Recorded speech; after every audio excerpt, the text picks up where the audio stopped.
انسان کی فطرت میں یہ بات رکھی ہے، چاہے وہ کسی بھی مذہب سے، کسی بھی دھرم سے اور کسی بھی مکتبہ فکر سے وابستہ ہو، وہ اپنی زندگی میں خوشیوں کا، مسرتوں کا متلاشی ہے، ایک خوشگوار اور باعزت زندگی گزارنے کی آرزو اس کی طبع کے اندر موجود ہے۔ جتنی بھی مخلوق پیدا کی گئی ہے، اس میں جو حساس مخلوق ہے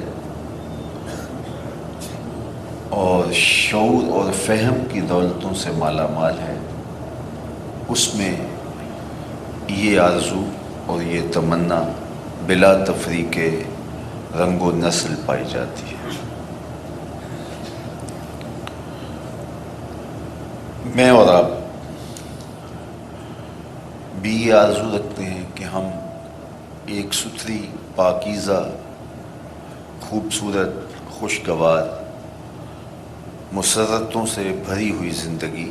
گزاریں، اور یہ خواہش ہماری اولادوں کے حوالے سے بھی ہے کہ ان کی زندگی بھی خوبصورت بسر ہو۔ معاشرتی ناہمواریاں زندگیوں کا نظم برباد کر دیتی ہیں، لیکن جو حقیقی خوشیاں ہیں ان کا قتل انسان کے اندر سے ہوتا ہے۔ اگرچہ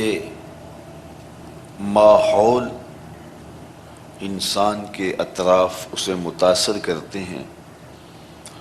لیکن اس وقت وہ ٹوٹ جاتا ہے جب وہ اپنے اندر اور اپنے باطن میں خلا پاتا ہے۔ میں اور آپ اپنے اندر کو مضبوط کیسے کریں، وہ اللہ جل شانہ پر ایمان ہمارے باطن کی مضبوطی کا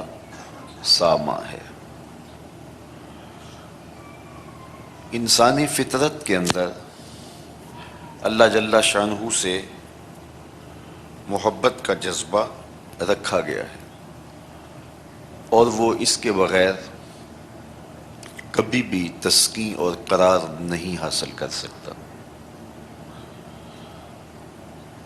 اقبال نے حکیم گوئٹے کے بارے میں کہا تھا، قلب او مومن دماغش کافر است۔ اس کا دل مومن تھا لیکن اس کا دماغ کافر ہو گیا۔ تو حضرات صوفیہ کہتے ہیں کہ یہ صرف اس ایک شخص کی کہانی نہیں ہے، بلکہ ہر شخص کے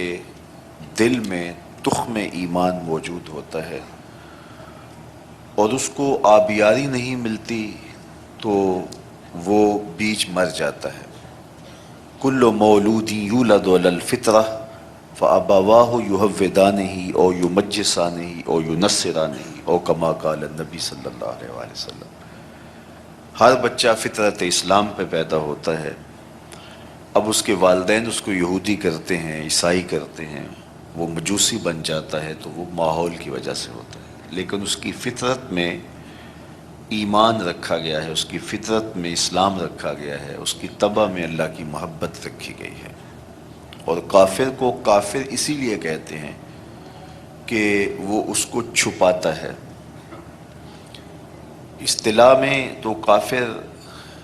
اللہ کا انکار کرنے والا کہلاتا ہے،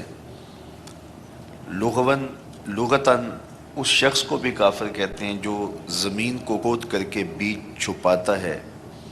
تو کسان کو بھی کافر کہا جاتا ہے چونکہ وہ بھی بیج کو چھپاتا ہے۔ تو کافر کو کافر کہا اس لیے جاتا ہے کہ اس حقیقت کو وہ چھپا دیتا ہے۔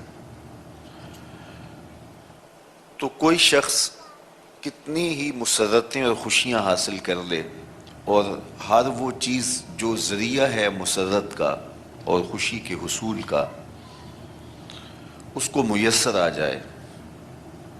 لیکن یہ خلا اس کے اندر موجود ہو کہ اس کا تعلق باللہ موجود نہیں ہے،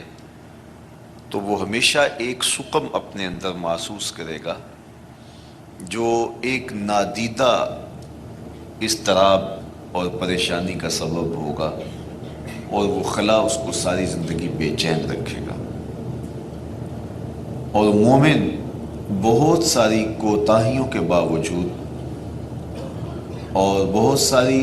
مادی محرومیوں کے باوجود مطمئن زندگی اس لیے گزارتا ہے کہ اس کے سینے میں ایمان کا چراغ ہے۔ ایمان کی روشنی جب اتنی تیز ہوتی ہے تو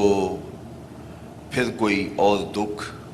جو مادی دکھ اور اذیتیں ہیں اس کو پریشان نہیں کرتے، وہ اسی روشنی میں جینے کا طریقہ اور سلیقہ سیکھ جاتا ہے۔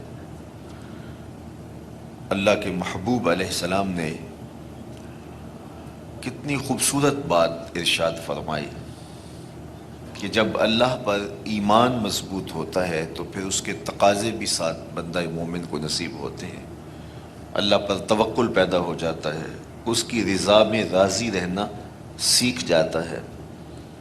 اللہ کی رضا میں راضی رہنے والے ہمیشہ مطمئن زندگی گزارتے ہیں،